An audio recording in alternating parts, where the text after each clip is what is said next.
안녕하세요. 사연 읽어주는 남예입니다. 오늘도 와주셔서 감사합니다. 구독과 좋아요 부탁드리며 오늘의 여성 사연자분 사연은 제가 소개해드리도록 하겠습니다. 많은 청취 부탁드리며 오늘의 사연 시작하겠습니다. 안녕하세요. 저는 60대 여성이랍니다. 홍기가 지나서 출가를 시켰거나 홍기가 찬 아이들이 있고요. 남편과 함께 단란한 가족을 이루고 살아왔지요. 저희 시부모님은 모두 5남매를 두셨답니다. 저의 남편을 포함한 아들이 둘, 딸이 셋이죠. 제 남편은 맏아들이에요. 시누이 셋은 모두 결혼을 해서 여기저기 흩어져 살고 있어요. 맨 위 시누이는 이민을 가서 살고 있고 아래 두 시누이는 지방에서 살고 있죠. 저희 가족과 시동생의 가족들만 서울에서 부모님과 가까이 살고 있답니다. 그러다 보니 시동생의 가족들과 우리 가족들이 접촉하는 시간은 자연스럽게 길어지게 되었죠. 시동생의 가족은 시동생과 동서, 그리고 딸과 아들 하나가 있답니다. 제 조카가 되는 시동생의 딸은 참 참하고 괜찮은 아가씨예요. 그 아이가 홍기가 차서 결혼 이야기가 나오고 있는 것 같더군요.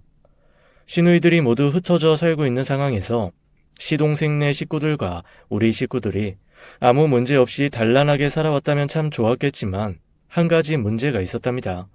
그건 바로 저와 동서 간의 문제였어요. 손 아래 동서다 보니까 저는 웬만하면 동서를 감싸려고 하고 관대하게 대하려고 노력해 왔다고 자부해요. 그런데 동서는 참 대하기가 어려운 사람이에요. 동서의 성격을 한마디로 말하자면 심술 부른 나무가지가 이리저리 엉켜 자라고 있는 것 같다고 해야 할까요? 즉 시쳇말로 하면 비비 꼬여 있는 성격이었어요. 아주 쉬운 예로 들면 이런 것이죠. 만약에 제가 동서 밥 먹었어 하고 물으면 동서는 왜요? 우리 집에 쌀 없을까 봐요? 하고 대꾸하는 사람입니다. 대충 짐작이 가시나요? 그렇다고 동서가 모든 사람에게 이렇게 대하는 것은 아니었죠. 저한테만 특히 그러는 것 같았어요. 동서라고는 하나뿐인데 둘이서 잘 지낼 수 있다면 얼마나 흐뭇하고 좋은 일일까요? 그런데 동서가 이런 식으로 나오니까 뭐라고 대꾸할 말이 없을 정도로 그때마다 난감하더라고요. 동서, 이번 시조부님 제사 때는 조기찜을 좀 큰 것으로 쪄서 올리자. 지난번 제사 때 제기에 올려놓은 걸 보니 좀 많이 작은 것 같더라고. 아유, 부잣집에서 잘 먹고 자란 사람은 다르네요. 저는 지난번 것도 괜찮던데 형님이 그걸 작다고 하시니 말이에요. 동서, 무슨 말을 그렇게 해? 내가 잘 먹고 자라서가 아니라 조부님께 좀 큰 거 올리자는 건데. 대학 나온 사람은 생선 하나 보는 것도 차원이 다른가 봐요. 제 생각엔 괜찮다니까요. 이런 식이었어요. 저는 그래서 결국 시부모님 제사상에 올라갈 참조기를 작년과 비슷한 크기의 것으로 집어들었죠. 그런데 그렇게 비꼬듯 말하던 동서가 또 뾰루퉁한 얼굴로 큰 것을 집어들어 카트에 넣는 것이었어요. 기왕 그렇게 할 것을 말이라도 좀 예쁘게 해주면 얼마나 좋았겠어요. 제가 오죽하면 심술 부른 나무 가지가 자라서 엉킨 것 같다고 했겠어요. 그런데 이런 식의 동서의 말과 행동은 젊은 시절에만 국한되질 않았어요. 아니, 오히려 나이가 들수록 더 심해진다고 할 수 있었죠. 동서 때문에 날이 갈수록 힘이 들어요. 뭐라고 대꾸해 줄 말도 생각나지 않는 얘기를 툭툭 내뱉으니 그냥 말문이 막히는 경우가 대부분이에요. 당신이 재수 씨를 좀 이해해줘. 재수 씨 그러는 거 당신에 대한 열등감이야. 재수 씨 친정 어려우시고 그래서 재수 씨가 대학에 못 갔다고 하잖아. 그래서 그런 일에 대한 아쉬움 때문에도 당신한테 그러는 거라고. 그러니 당신이 윗사람답게 그러려니 해줘. 남편의 말대로 물론 그러려니 하고 넘어가곤 했죠. 그렇지만 저도 성인 군자는 아니잖아요. 그런 식으로 넘어가다가도 불쑥불쑥 화가 치밀어 오르기도 했어요. 그런데 동서지간의 싸움이란 말싸움이든 머리끄댕이를 붙잡고 하는 싸움이든 꼴 사나운 것은 마찬가지라는 생각이 들었어요. 그리고 일단 연로하신 시부모님이 계셨죠. 시부모님 앞에서 어떻게 제가 동서에 대한 불만을 표출하겠어요. 시부모님께 동서의 말과 행동을 일러 바치는 것밖에 더 되겠어요. 그러니 벙어리 냉가슴 앓듯 보기만 하면 이런 식으로 나오는 동서를 그냥 참아 넘기는 수밖에 없었죠. 얘들아, 이 녹두 빈대떡은 어쩌다가 이렇게 태웠니? 이거 다시 붙여야지 손님상에 못 올린다. 어머니, 제가 좀 일찍 불에서 내리자고 했는데 형님이 속까지 다 익히려면 더 올려놔야 된다고 해서 좀 시커멓게 됐네요. 맛에는 이상 없을 거예요. 이렇게 때로는 없는 사실을 동원해서 저를 모함하기도 하는 것이었어요. 저는 녹두 빈대떡을 더 올려놔야 된다고 말한 적이 없었거든요. 그런데 거기서 제가 저 안 그랬어요, 어머니. 이럴 수는 없잖아요. 솔직히 마지막 말이 더 얄밉더라고요. 모함할 것을 다 모함해놓고 맛에는 이상이 없을 거라니요. 그 말은 또 왜 붙이는지 성격 꼬인 사람을 다 이해할 수 없는 저는 정말 난감하지 않을 수 없었답니다. 남편의 말대로 동서의 친정은 지방에서 소규모 농사를 짓는 가난한 집안이었죠. 그래서 동서의 형제들은 모두 대학 입학을 포기했다고 했어요. 동서도 대학에 진학하지 못하고 서울로 올라와서 작은 회사에서 일을 하다가 시동생을 만난 것이었죠. 시동생도 하는 일마다 참 안 되는 그런 사람이었어요. 취직을 해서 성실하게 다닐라 치면 회사가 문을 닫아버리고 사업을 하면 그것은 그것대로 잘 안 되곤 했어요. 말하자면 우산 장사를 하려고 잔뜩 우산을 구매해 놓았는데 그 해에는 장마도 없이 지나가더라. 이런 식이었어요. 그런데 남편과 저는 이름만 대면 알만한 명문 대학에서 서로 만나 결혼을 하게 된 사람들이었답니다. 남편은 지금 퇴임을 했지만 대기업의 이사까지 지낸 사람으로 사회적으로도 성공한 사람의 대열에 속했죠. 그리고 저희 친정은 친정 아버지가 대대로 물려받은 재산도 많고 그 재산을 잘 이용하셔서 사업을 성공으로 이끄신 유복한 집안이었어요. 저와 제 아래 남동생 모두 어려운 것을 모르고 자랐죠. 일단 시집 올 때 혼수 차이도 많이 났었다고 친척들이 수군댔어요. 이런 것들이 제 귀에 들리는데 동서 귀에 안 들렸을 리가 없죠. 아마도 동서의 열등감을 더 자극하는 원인이 되었을 거예요. 그렇다고 시부모님이 저와 동서를 차별 대우하신 것도 아니랍니다. 시부모님은 인격이 훌륭하신 분들이세요. 집안이 있고 없고 그리고 배웠고 못 배웠고를 가지고 사람을 차별하는 그런 분들은 절대 아니셨죠. 맏 며느리는 맏 며느리라고 믿음직하다고 하셨고 작은 며느리는 작은 며느리라 또 예쁘다고 하시는 분들이셨답니다. 오히려 저보다는 동서에게 더 자애롭게 대해주셨죠. 저 역시 동서의 친정의 배경이나 동서의 학벌이 저와 동서 간의 사이에 문제가 된다고 생각해 본 일은 결코 없었어요. 그런 게 왜 문제가 되어야 하나요? 그저 같은 집안에 시집 와서 평생을 가족으로 지내야 하는 사람들이라는 것, 이거 하나만 중요한 것이 아닐까요? 이런 제 마음을 시부모님도 잘 알고 계셨죠. 작은 애가 성격이 아주 조금 비틀어져 있다는 건 나도 잘 안다. 그치만 큰 애야, 네가 윗사람 아니냐. 그러니까 작은 애한테 허물이 조금 보이더라도 네가 그걸 잘 감싸줘야 하는 거야. 시어머니는 특히 제게 이런 당부를 하시곤 했죠. 저는 어머님의 말씀이 지당하다고 생각을 했고 웬만하면 동서가 원하는 대로 해주려고 노력을 했죠. 남편도 동서와의 사이에서 제 고집을 세우지 말라고 충고하더군요. 그런데 해달라는 대로 해주어도 아니면 반대로 제 고집을 세워도 결론은 마찬가지였어요. 형님, 이게 어머님 생신 선물로 좋을 것 같아요. 이거 한벌 해드리죠. 동서가 좋다면 나도 좋지. 그걸로 해드리자고. 형님은 왜 생각도 안 하시고 바로 그렇게 대답을 하세요? 제 말은 생각할 가치도 없다 이거예요? 동서, 무슨 말을 그렇게 해? 나는 동서가 좋다니까 어련히 잘 골랐을까봐 해서 한 말인데. 아유, 알았어요. 됐어요. 다른 걸로 해요. 이럴 때면 저도 모르게 불쑥 화가 치밀기도 했답니다. 좋다고 했지 누가 다른 걸로 하자고 했나요? 그래, 너무 생각을 안 하고 그냥 대답했나 보다 싶어서 다음번에 태도를 바꾸면 또 이런 식으로 나오는 것이었어요. 형님, 시골에 사는 아가씨 이번 명절에 못 올라온다고 하니까 갈비짝이라도 보내드리는 게 낫겠죠? 갈비짝이면 어른 선물도 아니고 너무 큰 거 아닐까? 생각해보니 그런 것 같네. 과일 한 상자나 국거리 고기 몇 근 정도로 하자, 동서. 형님이 제 말에 왜 토를 한다시나 했네요. 아유, 물어본 내가 잘못이지. 형님 마음대로 하세요. 대체 저더러 어쩌라는 건가요? 그러고 나면 남편을 붙잡고 하소연을 하곤 했죠. 남편의 태도는 늘 똑같았어요. 자신이 분석하기에는 열등감의 발로다. 심리학의 기초 아니냐. 당신이 참고 넘어가라. 이런 식이었죠. 이러다가 부부싸움이 된 적도 몇 번 있었다니까요. 왜 맨날 나만 참아요? 다른 사람이라면 모를까. 당신이라면 적어도 얼마나 마음 상했냐. 이런 식으로는 나와줘야 하는 거 아니에요? 이거 참. 아이 다 알아들었으면서 왜 그래?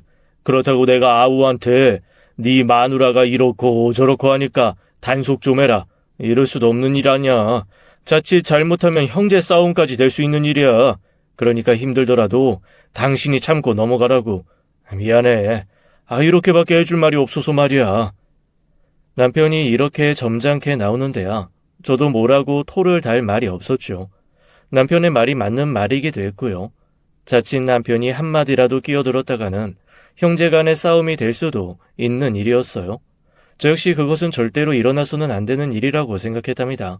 그러니 또 제가 꿀꺽 삼켜버리고 넘어가는 것밖에요. 시동생이 하는 일이 이리저리 잘 안 되고 동서는 성격이 꼬여 있었지만 딸 하나 아들 하나 두 남매는 참 훌륭하게 자라주었어요. 큰 아버지와 큰 어머니 되는 저희 내외에게도 참 살갑게 대하는 아이들이었어요. 동선의 아이들과 우리 애들은 어려서부터 가까이 지내다 보니 커서도 왕래를 자주 하곤 했습니다. 동선의 부부가 일이 있어서 집을 비우기라도 하면 아이들은 당연스레 우리 집에 찾아오곤 했죠. 그래서 우리 애들과도 친형제들이나 마찬가지였어요. 조카들 이야기를 하다 보니 아이들이 어릴 때 생각이 나네요. 한 분은 이런 적도 있었습니다. 시댁에서 명절을 지내고 막 각자 집으로 돌아가려던 참이었죠. 나 큰엄마네 집에서 놀다 갈래. 큰엄마네 가야 장난감도 많고 먹을 것도 많이 주신단 말이야. 뭐라고? 도대체 애한테 뭘 먹였길래? 안 돼, 그냥 집에 가자. 형 누나들하고 더 놀고 싶은 모양인데 우리 집에서 재워서 보낼게, 동서. 우리가 데리고 가서 놀게 하고 잘 데려다 줄게. 우리 집엔 뭐 장난감이 없고 먹을 게 없나요? 제가 집에 있는데 큰 댁에 애를 맡기게요.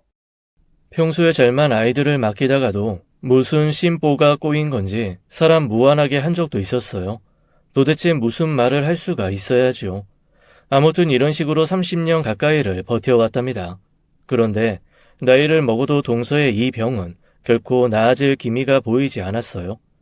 오죽하면 제가 한 번은 마음속으로 시부모님만 다 돌아가셔봐라. 내가 위동서로서 군기를 아주 단단히 잡아줄 테니 라고 다짐하기도 했다니까요. 반면에 시동생은 성실하고 착한 사람이었어요. 그런데 운이 없다고나 해야 할까요? 왜 그렇게 하는 일마다 잘 안 되었어요? 저와 남편은 그것을 참 안타까워했지요. 그래서 남편은 가능하면 동생을 도와주려 했고 시동생은 사양했지만 남편이 고집을 꺾지 않아 도움을 받아들이곤 했어요. 그런데 그것까지도 냉소적으로 받아들이는 게 바로 동서였습니다. 그렇다고 도움을 안 받는 건 아니었어요. 받을 건 다 받고 난 다음에 반응이 문제였습니다. 도와주려면 확실히 도와주던가 아니면 말든가. 거지 동량 주는 것도 아니고 말이에요. 당신 말이 그게 뭐야? 형이 도움을 주는데 고맙다고는 못할 망정 뭐 동량? 그 말 당장 취소하지 못해? 내 말이 뭐 틀려요? 일단은 집에서 도와주려면 사업자금 한번 화끈하게 대주든가 아니면 말든가. 대충 손에 조금 메꿔주고 생색 내겠다는 거 아닌가 말이에요. 나 당신 이러는 거 정말 질려. 당신은 안 질려? 평생 이러고도 계속 일해야겠어? 우리 집과 동서네가 같이 시댁에 모였을 때 한쪽 방에서 들려오는 이런 시동생과 동서의 대화를 들을 수 있었어요. 남편이 또 사업에 실패한 시동생에게 얼마간의 사업 자금을 메꿔 주었다고 들었어요. 그것을 가지고 동서와 시동생이 하는 말이었지요. 그렇게 여러 번 남편이 시동생을 도와주었고 아마도 동서의 반응은 또 비슷했을 테죠. 그것을 고스란히 시동생에게 바가지 비슷하게 돌아갔을 테고 시동생은 시동생대로 또 그 스트레스에 시달려 했을 거예요. 여보, 동서만 보면 드는 생각이 말이에요. 저 사람 하나만 마음 고쳐먹으면 온 집안이 다 편안할 텐데 왜 저럴까 싶어요. 아우가, 아이 자꾸 일에 실패하는 게 또 재수 씨를 그렇게 만들었는지도 모른다고. 그건 우리가 재수 씨에게 오히려 미안해하는 일이야. 남편은 이렇게 성인군자 같은 말만 되풀이했고 동서가 가진 열등감의 직격탄을 맞는 저는 그때마다 정말 힘이 들었어요. 그래서 윗사람으로서 따끔하게 한번 야단을 쳐야겠다 싶어 마음을 단단히 먹고 동서를 부른 적도 있었죠. 동서, 도대체 동서가 나한테 가진 불만이 뭐야? 시원하게 말해봐. 나한테 무슨 문제가 있는 건지 말하지 않으면 분명히 동서가 잘못하고 있는 게 맞는 거지. 그러니 우리 허심탄회하게 얘기를 좀 해보자고. 불만이요? 제가 언제 형님한테 불만 있다고 말하든가요? 그런 말 한 적 없는데요. 그럼 어머니한테 거짓말하고 내가 하는 말이나 행동에 반드시 토를 다는 그 행동은 도대체 뭐야? 내가 분명 윗사람인데 윗사람한테 자네가 얘를 다 갖췄다고 생각하는 거야? 불만 있으면 빙빙 돌려서 꼬아 말하지 말고 직접적으로 말하라고. 아, 불만 없다니까요. 없다는데 무슨 말을 더 하라고 이러시는 거예요. 윗사람에 대한 최소한의 예의를 갖추게. 그 윗사람이 바로 나라서 하는 말이 아니야. 어떤 윗사람한테라도 그러라는 말이야. 동설 위에서 하는 충고니까 무시하지 말고 들어주길 바래. 아, 어떤 윗사람한테라도 그러라고 하시는 걸 보니까 제가 뭐 시부모님들한테 크게 잘못이라도 했다고 생각하시나 봐요. 아니면 아주버님이 제가 뭘 잘못했다고 하시든가요? 이쯤 되니 정말 마음 먹고 패 버리기 전에야 해결될 문제가 아니더라고요. 그래서 그래, 너도 나이 들면 지치겠지 싶더라고요. 이렇게 동서와 저와의 갈등이 지속되고 있던 중에 또 사고 하나가 터졌죠. 가뜩이나 꼬여있는 동서의 속을 그야말로 확 뒤집어 놓은 사건이 생긴 거예요. 시동생이 하는 일에 계속 실패를 거듭하면서 이번에는 남편이 또 도와주고 대출을 받고 해서 작은 모자 공장 하나를 열었어요. 처음에는 잘 되어가는 듯 보이더라고요. 이게 그런데 무슨 호사다마인지요. 그렇게 성실하고 착한 시동생이 글쎄 그 공장의 젊은 여직공 하나하고 바람이 났던 거예요. 가정이 있고 나이 든 유부남이 자기 딸 같은 사람하고 바람을 피워 애까지 갖게 만들어 아예 얼른 썩 나오지 못해. 여직공의 부모는 반말을 해가며 막무가내로 나오더라고요. 동서는 울고불고 그야말로 이성을 잃은 상태가 되어버렸어요. 그러다가 식음을 전폐하고 아예 머리를 싸매고 누워버렸죠. 아이들이 저희 집에 와서 제발 우리 엄마 음식이라도 드시게 큰 어머니가 와서 도와주시라고까지 했답니다. 저는 일단 한다름에 달려갔죠. 동서가 어떻게 나올지 몰라 애간장을 태우면서 일단 가긴 갔어요.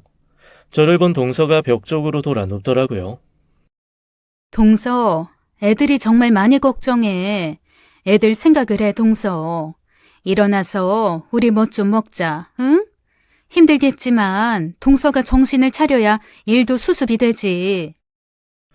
동서는 벽을 본 채로 저를 쳐다보지 않고 예의 그 비꼬는 말로 또 사람 속을 뒤집더라고요. 형님, 아주 신나셨겠어요. 가뜩이나 미운 동서, 시동생까지 바람이 났으니 쌤통이다 싶으신가 봐요. 이 사람이 정말 보자 하니까 그게 무슨 말버릇이야. 어서 일어나 제대로 앉지 못해? 내가 아무리 지금까지 자네가 하는 말과 행동을 그냥 감싸주기만 해왔지만 지금 이 행동은 정말 아니네. 어서 일어나 앉아. 대책을 세워야 할 것 아니야. 동서는 사고를 벌인 사람과 대책을 세우든 말든 하라고 냉소적으로 대꾸했습니다. 남편한테 가서 사실대로 말해주었죠. 남편은 동서가 그렇게 누워만 있으면서 손을 놓고 있으면 저 난리를 해결할 사람들은 우리밖에 없다고 했어요. 저도 그 말에 동의했고 그 여직공의 부모가 진을 치고 있다는 공장 마당으로 가보았죠. 여직공의 부모를 간신히 달래서 대화를 유도해 보았어요. 여직공도 당연히 시동생과 그런 관계가 될 때 시동생이 장성한 아이들까지 둔 유부남이라는 것을 알았겠죠. 남편은 그걸 물고 늘어지면서 대화를 유도하더라고요. 그랬더니 여직공의 부모가 살짝 꼬리를 내리면서 하소연식으로 나오더군요. 어쨌든 멀쩡한 남의 집 처녀를 꼬여 내 아이까지 갖게 만들었고 심지어 동서하고는 곧 이혼을 진행할 것이라는 말도 했다더군요. 여직공의 부모와 이야기를 하면 할수록 도대체 이 일을 벌인 사람이 평상시에 그 사람 좋고 성실하던 우리 시동생이 맞는가 싶을 정도였어요. 너 이 녀석, 다 늙어서 도대체 이게 무슨 짓이냐? 어머니 아버지한테 이 말 들어가면 정말 돌아가시는 분 나올지도 몰라. 다른 사람도 아닌 네가 어떻게 이런 일을 벌여? 형님, 제가 일의 순서를 착각한 것은 인정할게요. 먼저 이혼부터 하고 그 아이와 사귀었어야 하는데 말이에요. 그런데 일이 어쩌다 보니 반대가 되면서 이 난리가 났네요. 너 그렇다면 설마 정말로 재수 씨하고 이혼할 생각이었냐? 형님은 제 마음 몰라요. 누구든지 그 사람하고 1년만 살아보면 다 저처럼 될걸요. 전화하니까 이 세월 견디면서 살아온 거라고요. 그리고 애들 봐서 살아온 거라고요. 이제라도 이혼하고 제 인생 찾고 싶어요, 형님. 저도 시동생의 이 말을 듣고 깜짝 놀랐답니다. 이건 그냥 스쳐가는 산들바람이 아니라 아예 한반도에 작정하고 눌러앉은 태풍이었어요. 금방 물러갈 기미도 없이 엄청나게 비를 뿌려대는 태풍 말이에요. 서방님, 이러시면 안 돼요. 동서가 뭐가 돼요, 서방님. 지금까지의 세월을 생각하셔야죠. 그리고 애들도 이제 홍기가 닥쳤잖아요. 아이들 결혼 문제도 생각하셔야죠. 네, 영수님. 저 그 여직공 부모가 제게 하는 일 다 당하고 세월을 좀 벌 거예요. 그리고 애들 결혼시킨 다음에 정말 아이들 엄마하고 갈라설 작정이에요. 제발 형님과 형수님까지 제가 그냥 지나가는 장난질 쳤다고 생각하지 말아주세요. 남편이 화를 내고 드디어 동생의 뺨을 한 대 때리는 난리까지 났죠. 그래도 시동생은 아무 반항도 없이 그냥 남편이 말하는 데는 묵묵부답, 때리는 데는 그냥 맞고 있기만 나오는 것이었어요. 적어도 시동생의 진심이 어디 있는가를 알 수 있었죠. 동서의 열등감은 이제 극에 달해 있었어요. 시댁에 같이 모였을 때 마음과 몸이 다 다친 동서 대신에 모든 부엌 일을 제가 해야겠다고 마음먹고 있었어요. 그래서 동서를 부르는 일 없이 저 혼자 나가서 묵묵히 일을 시작했죠. 동서는 그것을 보고 수십 년 살림을 살았는데 이제 그것까지 못 믿는가 보다고 또 그 특유의 비꼬는 말을 내뱉더라고요. 저는 그냥 대꾸 없이 조용히 제 할 일만 했죠. 신경 쓰지 말자고 생각한 거예요. 아니, 애초부터 신경을 크게 쓰지 않았으니까 여기까지 왔겠죠. 그렇지 않으면 벌써 수십 번 큰 싸움 났게요. 형님은 좋으시겠어요. 바람피는 남편은 적어도 없으시니 말이에요. 근데 남자들 일 모르는 거더라고요. 우리 애 아빠가 저럴 줄 누가 알았겠어요? 형님도 조심하세요. 마치 우리 애들 아빠가 어디 나가서 바람이라도 피우는 것이 소원인 양 말하는 것이었어요. 많이 예민해져 있는데 무슨 말을 못할까 싶어서 그냥 말하는 대로 두었죠. 시댁에서의 그 며칠은 그냥 그렇게 동서 혼자 떠들고 혼자 화내고 끝이 났어요. 저와 남편은 동서가 시동생의 그 불륜 아닌 불륜을 시부모님에게 폭로해버리지 않을까 싶어서 전전긍긍했지요. 하지만 다행히 그런 일은 일어나지 않았어요. 오히려 동서의 자존심상 그것을 시부모님들까지 아시는 것이 싫었는지도 모르죠. 여직공의 부모 문제는 고스란히 우리 부부가 알아서 해결해야 했답니다. 적지 않은 금액의 위자료를 들고 가 설득하는 중에 여직공의 아이가 유산되었다는 이야기를 듣게 되었어요. 같은 여자로서 안타까운 일이었지만 그 일로 인해 여직공도 마음을 바꿔 먹은 듯 했습니다. 어쨌든 그 부모는 딸을 데리고 자신들이 사는 지방의 소도시로 내려갔어요. 그런데 그것이 또 동서에게는 냉소거리가 되었죠. 무슨 생색이 기다리고 있을지 겁이 난다고 제게 대놓고 말하더라고요. 가뜩이나 예민해 있는 사람이었지만 저는 최소한 윗사람에 대한 예의는 갖추라고 말해주었어요. 그리고 상황이 상황이니만큼 하고 싶은 말은 많지만 다음으로 미루자고 했죠. 동서는 정말로 많이 예민해져 있었는지 두고 보자는 것이냐며 대들더라고요. 저는 나중에 좀 진정이 되면 이야기하자고 최대한 달래놓고 집으로 돌아왔어요. 요직공이 그렇게 부모를 따라 자신의 집으로 가버리자 시동생은 말문을 닫아 버리더라고요. 동서는 동서대로 벽만 보고 있고 시동생은 시동생대로 동서에게 눈길을 주지 않은 채 서로 투명 인간 취급을 하며 한 집에서 지내는 것 같았어요. 아마도 아이들의 혼기가 찼다는 것이 두 사람이 당장 헤어지지 않는 이유였던 것 같았죠. 그렇게 황량하고 쓸쓸한 작은 집과 더불어 뒤숭숭한 우리 집, 그리고 뭔가 잘못된 것 같긴 한데 영문을 몰라 하시는 시부모님들, 이렇게 복잡한 와중에 동서가 어느 날 갑자기 이상해지더군요. 평소 비꼬는 말투야 그렇다 치더라도 그동안 없던 기세등등함으로 무장한 채 절 무시하듯 이야기를 쏟아내더라고요. 아유, 시동생 바람났을 때 쌤통이다 싶으신 것 같더니만. 형님, 이제 기 좀 죽이셔야겠네요. 동서가 어느 날 이런 말을 제게 하는데 저는 도무지 영문을 모르겠더라고요. 이리저리 곰곰 생각을 하다가 저는 남편에게 물어보았죠. 당신 어디서 바람 피우다가 동서한테 들키기라도 했어요? 이 사람이 정말? 아이 도대체 밑도 끝도 없이 그게 무슨 말이야? 남편은 펄쩍 뛰더라고요. 동서가 하는 말을 들어서는 그것밖에 짚히는 데가 없었으니 저도 속으로는 아니겠지 하면서도 넌지시 남편을 떠볼 밖에요. 그러고는 남편은 마치 할 일 없으면 들어가서 잠이나 자라는 식으로 제 말에 대해 일고의 가치도 없다는 듯 행동하더라고요. 글쎄 아무리 기미를 살펴도 남편에게서 이상한 점은 찾을 수 없었죠. 그럼 동서의 그 말이 도대체 무슨 말이었을까요?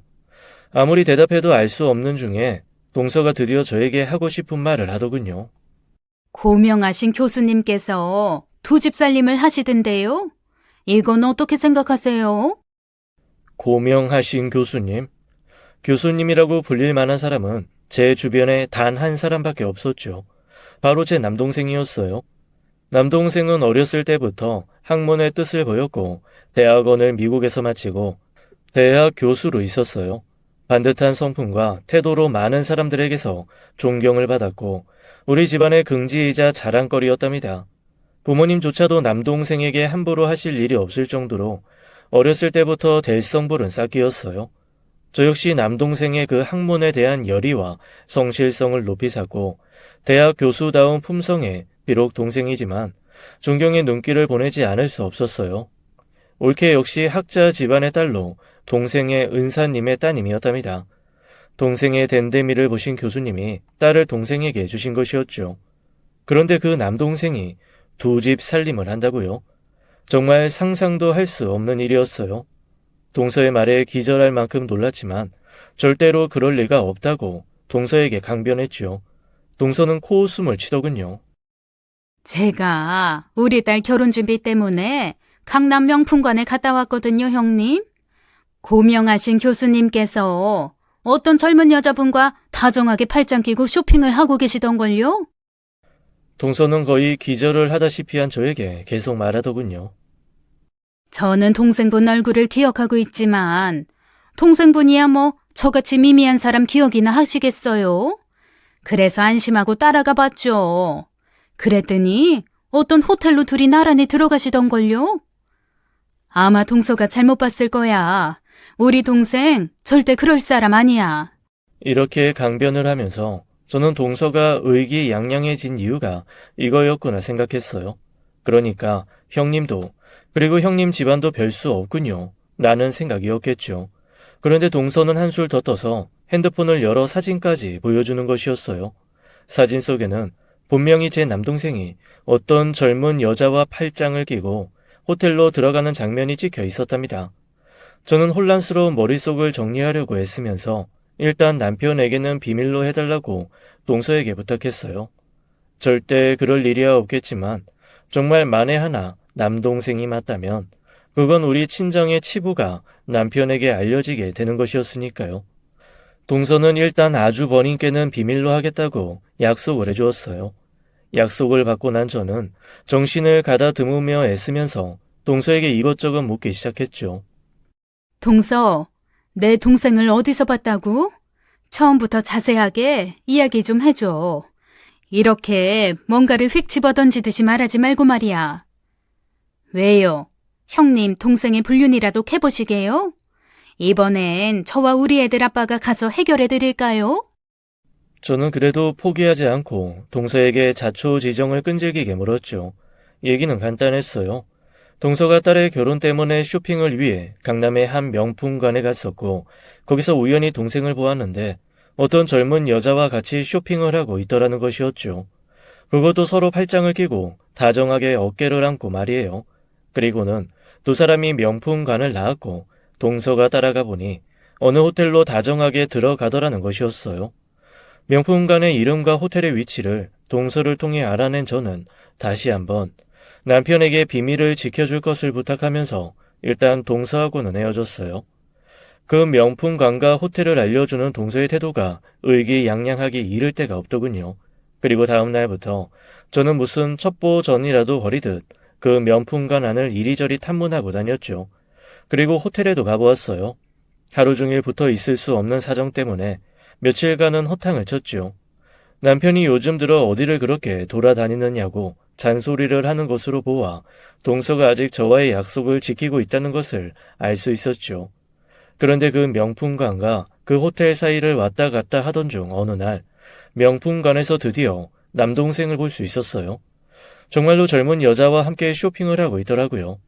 두 사람의 사이는 누가 보도 애인이거나 부부처럼 보였죠.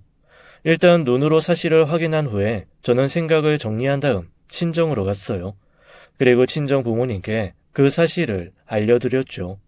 친정 부모님은 크게 놀라셨고 어머니는 비틀거리며 바닥에 주저앉으시기까지 하셨어요. 친정은 발칵 뒤집힌 것이죠. 아마도 동서가 남동생과 젊은 여자를 보고 그렇게 냉소한 것은 자신이 얼마 전 시동생의 바람으로 속을 썩었기 때문이기도 할 거예요.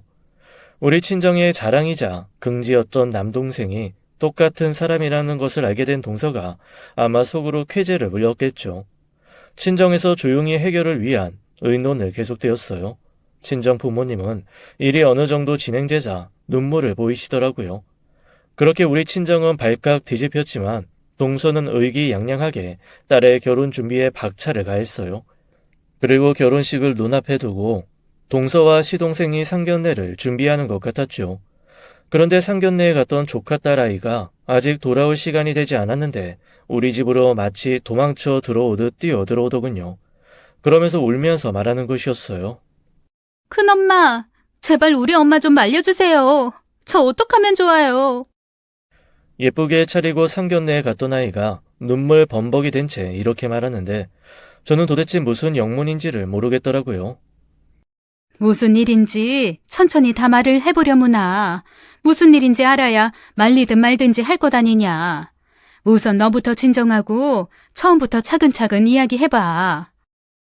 여전히 진정하지 못하는 아이에게 물을 마시게 하고 울음을 그치게 한 다음에 대강 이야기를 들을 수 있었죠. 큰엄마, 우리 엄마가요. 파혼을 선언하고 상견례 장소를 박차고 나오셨어요. 어떡하면 좋아요? 뭐라고? 파혼? 이게 다 무슨 말이냐.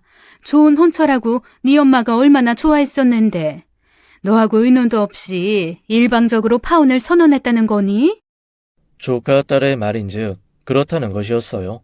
그리고 조카 딸은 제 엄마에게 끌려 나오다시피 상견례장을 벗어나면서도 결혼하기로 한 남자에게 전화를 걸었던 모양이더라고요.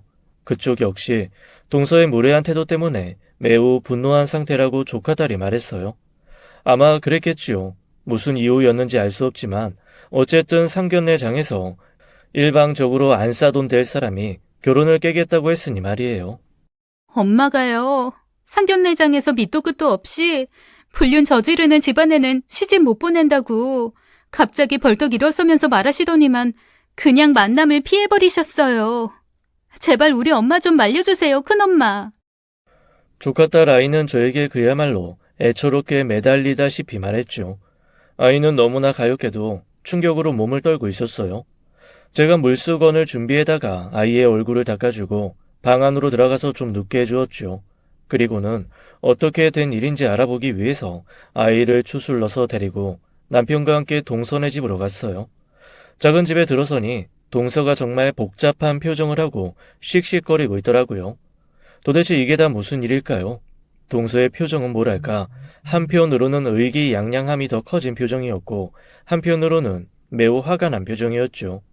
의기양양함과 분노가 뒤섞여 동서의 얼굴이 마치 터질 것 같더라고요. 동서, 이게 어떻게 된 일이야? 애가 우리 집에 와서 울면서 자네가 일방적으로 파혼을 선언하고 만남을 피했다고 하던데 정말이야? 저는 일단 사건의 전말을 알기 위해 동서에게 물어보았어요. 시동생도 몹시 당황하고 있더라고요. 손녀딸의 결혼 진행 상황을 궁금해하시던 시부모님들께도 시동생을 통해 상황이 알려진 모양이었어요. 시부모님이 한달음에 달려오셨고 우선 동서에게 어른이 돼서는 무슨 일을 그렇게 처리하느냐고 야단을 치시더라고요. 동서는 어른들이 보시는 앞인데도 코웃음을 치더군요. 저는 곰곰이 생각해 보았죠. 조카딸과 시동생의 말을 종합 정리해보면 동서가 바깥 사돈이 불륜을 저지르는 것을 보았다는 것이었죠. 여기까지가 생각하고 나니 참 의아하더라고요. 처음 보는 바깥 사돈을 어떻게 알고 불륜을 저지르는 것을 알았는지도 궁금했고 동서가 알고 있는 것이 정말 사실인지도 궁금했죠. 동서는 여전히 그 의기양양함과 분노의 불덩어리를 안고 감정을 스스로 주체 못하는 것 같았죠. 바깥사돈이 불륜을 저질렀다니 그게 도대체 무슨 말이야? 당사자들인 신랑들 아이와 이 아이도 그렇고 우리 모두 상황을 하나도 이해 못하고 있잖아. 도대체 상견례장에서 동서가 했다던 그 말이 도대체 무슨 말이야? 조카 딸은 더욱 애처롭게 동서에게 매달리며 그럴 리 없다고 생각을 돌리라고 울면서 호소했어요. 동서는 그런 딸을 차갑게 물리치더라고요. 그런 동서를 보면서 저는 조카 딸 아이를 일단 제 엄마에게서 떼어놓는 것이 좋겠다고 생각하고 우리 아이들을 불러 조카 딸을 우리 집으로 데려가게 했죠. 그리고 동서의 지금 감정 상태로 보아서는 아무래도 자세한 이야기는 나중에 하는 것이 좋겠다는 결론을 내렸어요. 시동생도 일단 자리를 피하는 것을 원하는 것 같았기에 우리 집으로 모두들 모였죠. 동서만 제외하고 말이에요. 그렇게 우리 집 식구와 조카 딸 그리고 시동생은 우리 집에서 그 황당한 밤을 지새웠어요. 다음날 남편의 핸드폰이 울리더군요. 통화 내용을 들어보니 전화한 사람은 동서인 것 같았어요. 남편이 나갔다 와서는 즉각적으로 동서에게서 들은 이야기를 폭로하더군요. 동서의 말이 이랬다고 했어요. 아주버님, 형님껜 비밀이에요. 글쎄, 우리 딸의 시아버지 될 사람이 말이에요. 형님 남동생이더라고요. 근데 그 전에 형님 남동생 되는 분이 어떤 젊은 여자분하고 같이 있는 걸 보고 따라가 봤더니 어느 호텔로 들어가시더군요. 동서는 이렇게 저와 약속한 것을 깨고 돌이킬 수 없는 짓을 하고 말았어요. 즉 저에게는 치명적인 것이 될 수도 있는 것을 제 남편에게 폭로하고 만 것이었죠. 저는 남동생이 볼 며느리가 제 조카 딸인 줄을 전혀 몰랐고 그저 양쪽 집안에서 동시에 혼사를 준비하고 있다는 사실만 알고 있었죠.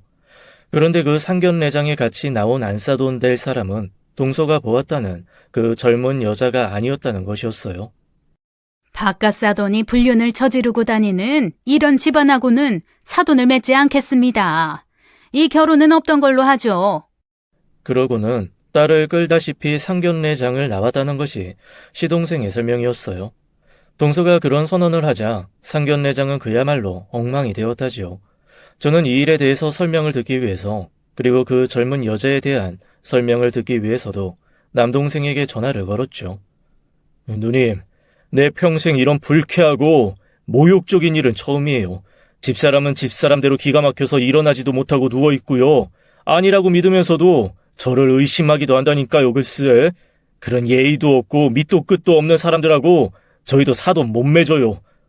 그리고 신랑 대 아이, 저의 친정 조카는 장모 될 사람의 돌발적인 행동 때문에 모욕감에 시달리면서도 우리 조카 딸 아이가 어떻게 하고 있는지를 걱정하고 있다는 것이었어요. 이제 가엾은 것은 양가의 아이들이었어요. 어쨌든 사랑했기에 결혼하려고 했었고 그것도 오해였는지 이해였는지는 몰라도 부모 때문에 생이별을 해야 할 판국이 되었으니까요. 며칠 후에 남동생의 아들이 저를 찾아왔어요.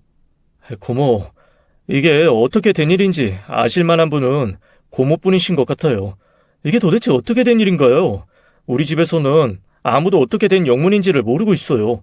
그렇지만 장모 되실 분의 그 엄청난 무매너에 놀라셔서 결혼을 깨겠다고 하세요. 이 고모한테 한 가지 짚이는 게 있으니 너무 걱정 말고 집에 가서 기다리고 있거라. 고모가 곧 연락하마.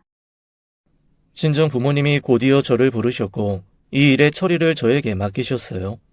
물론 제 동서의 무례한 태도에 분개하셨지만 짚이는 일이 있다고 하시면서요. 그래서 남편과 저는 이 일을 어떻게든 수습해야 했죠. 그래서 이번엔 저 혼자가 아닌 남편과 함께 그 명품관과 그 호텔을 찾아다녀 보았어요. 그리 오래 기다리지 않아서 그 호텔에서 남동생과 그 젊은 여자가 같이 나오는 것을 보게 되었죠. 저는 지체하지 않고 친정 부모님에게 오시라고 연락을 취했어요. 친정 부모님은 눈앞에서 아들이 불륜을 저지르는 것을 보시게 된 셈이었죠. 그런데 그 다음 순간 놀랄 만한 상황이 펼쳐졌습니다. 친정 부모님인 남동생을 붙잡고 서럽게 우시는 것이었어요. 너 혹시 재원이 아니냐? 너 재원이 맞지? 아이고 세상에, 세상에 이런 일이. 엄마, 무슨 소리예요? 재원이라니. 저는 그 말을 하면서도 남동생의 얼굴을 빤히 보았습니다. 그리고는 화들짝 놀라고 말았죠.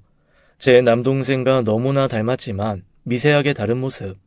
누가 뭐래도 제 눈앞에 있는 건 내 쌍둥이 남동생 중 다른 한 명이었어요. 즉, 대학 교수 남동생이 아닌 어릴 적 잃어버린 남동생이요. 내가 너 때문에 한평생을 어떻게 살아왔는지 너는 짐작조차 못할 거다. 그런데 어떻게 이렇게... 친정 어머니는 목이 메어 다음 말을 잊지 못하셨죠. 저도 눈물을 흘렸어요.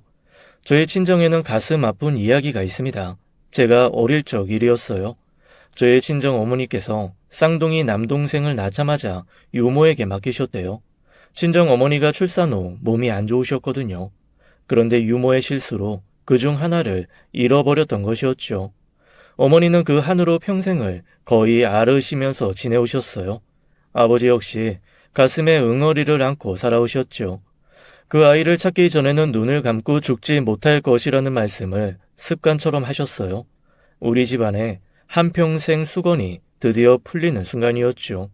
잃어버렸던 저의 또 다른 남동생은 친부모를 만나게 된 것에 대해 믿지 못하는 표정이었어요. 그리고 곧이어 연락을 받은 남동생, 즉 저와 함께 자란 그 남동생이 우리가 있는 곳으로 한달음에 달려왔답니다. 쌍둥이 형제는 우선 서로를 바라보는 눈이 의미심장했어요. 두 사람은 누가 먼저라고 할 것도 없이 서로를 껴안고 눈물을 터뜨리더군요. 쌍둥이는 참 신비한 존재라죠. 영혼이나 육체적으로 긴밀하게 연결되어 있어서 쌍둥이 중 하나가 아프면 다른 하나도 따라서 아프게 된다는 말을 어디선가 들은 적이 있었어요. 남동생 둘은 서로를 얼싸안고 한동안을 울더군요. 일란성 쌍둥이 중에서 저와 함께 자란 아이가 형이었죠. 네가 형이고 너는 동생이다. 3분 차이로 태어났어. 나는 이제 죽어도 여 안에 없구나. 어디 얼굴 좀 자세히 보자. 우리 식구들이 얼마나 너를 찾아다녔는지 너는 상상도 못할 거야. 일단 어머니 아버지께 큰 절부터 올려라. 양부모님이 잘 키워주셨지만 늘 마음 한구석이 허전했습니다. 친부모님이 어딘가에 계실 것이라고는 짐작했지만 이렇게 쌍둥이 형이 있었다는 것은 상상도 못했어요. 두 형제는 다시 서로를 얼싸 안았어요. 오랜 세월 서로 헤어져 살았던 사람들 같지 않았답니다. 이게 바로 그 쌍둥이의 신비함이 아닐까 싶었어요. 쌍둥이 동생은 친부모인 우리 친정 부모님께 세상에 태어나서 처음으로 큰 절을 올렸어요. 그리고는 자신이 어떻게 자라왔는지 우리가 모르는 이야기를 해주었죠. 어릴 때 보육원에서 자랐습니다. 어려서 기억할 수 있는 것이 없었어요. 원장 선생님의 성을 따서 이름을 가지게 되었다고 들었습니다. 그리고는 입양을 가게 되었죠. 마침 외아들을 키우고 있던 뜻 있는 사람들이 아들에게 형제를 만들어주기 위해서 보육원을 찾았다는 것이었어요. 동생의 양부모는 착하고 반듯한 성품의 동생을 귀엽게 길러주셨고 동생은 그분들 슬하에서 편안하게 자랄 수 있었다고 했어요. 그러나 자신이 입양된 것을 아는 동생은 늘 친부모를 그리워했다죠. 그러나 친부모를 찾기에는 잃어버렸던 시기가 남동생들이 너무 어렸던 시기였어요. 사실 양부모도 동생을 애지중지 키워주시면서도 친부모를 찾는 일을 이모저모로 도와주셨다고 하더군요. 그렇게 친부모를 찾지 못하고 아들 둘이 나이가 들자 양부모는 두 형제에게 미리 재산을 상속해 주셨다고 했어요. 지금 이 호텔과 몇 개의 부동산이 더 있는데 양부모님이 상속해 주신 것입니다. 그리고 이 사람은 제 처예요. 나이 차이가 조금 있습니다. 두 번째 처이죠. 쌍둥이 동생은 일찍 상처를 했고 오랜 세월 혼자 아이들을 키웠다고 하더군요.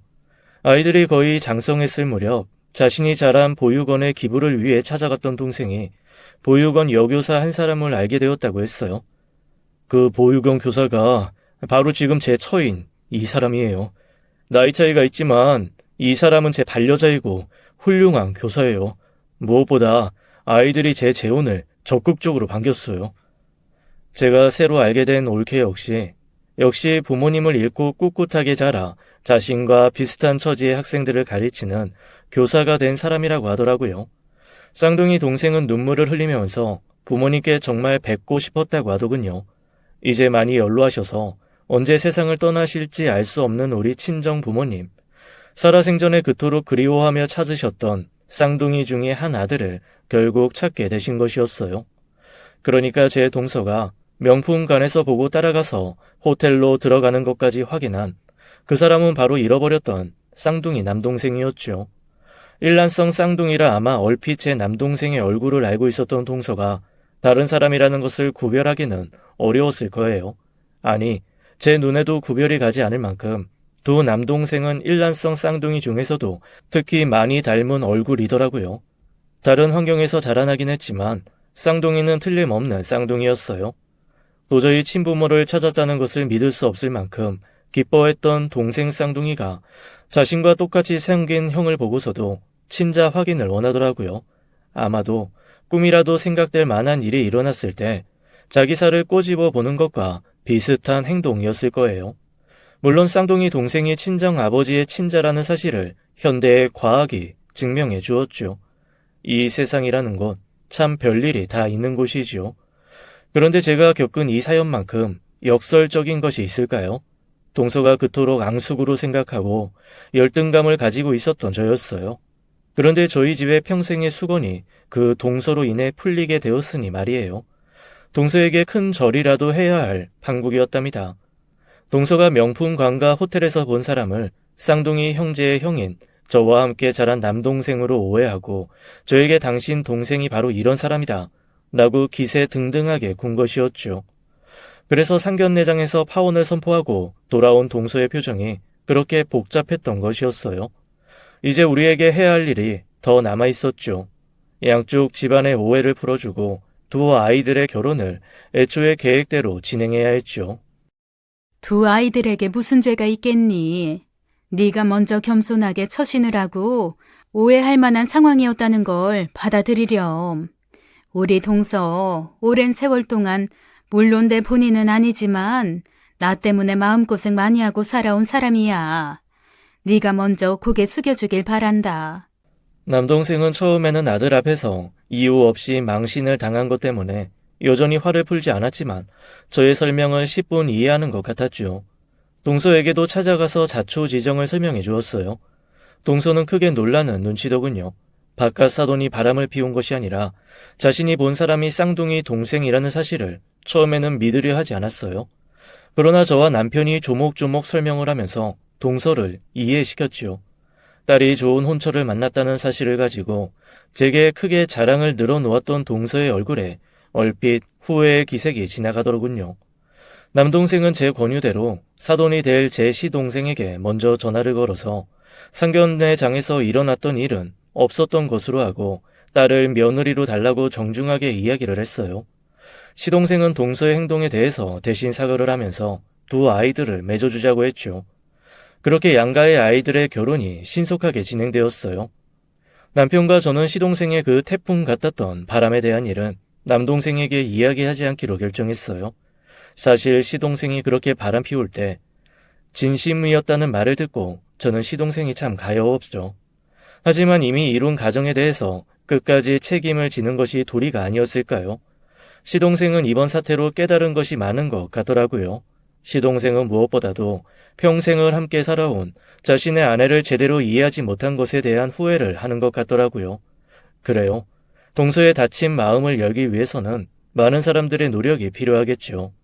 우선은 시동생이 노력을 해야 할 것이고, 그 다음은 지독한 열등감의 대상이었던 제가 노력을 해야겠죠. 그리고 자칫하면 사랑하는 사이에 생리별을 해야 할 뻔한 두 아이들도 동서의 마음을 열어주기 위해 노력할 것이었어요.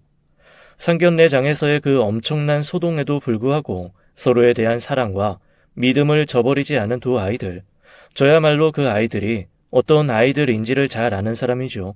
이미 말씀드렸지만 동서의 아이 둘은 반듯하고 훌륭하게 자라준 아이들이었죠. 그리고 남동생 역시 아들을 자신과 닮은 아이로 잘 키워낸 것이었답니다. 동서는 이제 자신의 딸과 제 친정 조카 아이를 통해서 사랑이라는 것이 무엇인지를 깨달을 수 있겠죠. 현격한 집안 환경의 차이, 그럼에도 불구하고 조카 딸 하나만의 됨됨이를 보고 며느리로 받아들이려 했다는 사실도 동서에게 영향을 준 것 같더라고요.